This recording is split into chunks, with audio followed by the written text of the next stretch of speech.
ஒரு நாளைக்கு 100 முடி கொட்டலாமா, அது வந்து நார்மலாம். ஆனால் 100 கொட்டின முடி மறுபடியும் வளரணும் இல்லையா? இந்த பொல்யூஷன், அதுக்கப்புறமா வந்து ஹீட்டு, இதனாலலாம் வந்து ஹேர் ஃபால் ஜாஸ்தியாக இருக்கலாம். இன்னொரு பக்கம் சின்ன வயசுல நீங்கள் தேங்காய் எண்ணெய் தேய்ச்சா முடி நல்லா வளரும் அப்படின்னு சொன்னால் அதே மக்கள் இப்போதைக்கு எந்த டெர்மட்டாலஜிஸ்ட்டை போனாலுமே அவங்களாம் வந்து எண்ணெய் மட்டும் தலையை தேய்ச்சிடாதீங்க. நைட்டில் ஒருவேளை நீங்கள் வந்து 10:30 to 1 வந்து தூங்கிட்டு இருக்கீங்க அப்படின்னா அப்போ தான் மெலனின் ப்ரொடக்ஷன் ஜாஸ்தியாக இருக்குமா. யார் தெரியுமா முடியை பற்றி அதிகமாக யோசிப்பா?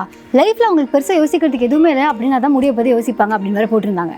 எனக்கு அதை பார்த்து லைட்டாக மனசு வலிச்சாலும் பரவாயில்ல, ஏன் முடியை நான் காப்பாற்றி ஆகணும் அப்படிங்கிறதுக்காக இந்த புக்கை நான் வந்து வாங்கியிருக்கேன்.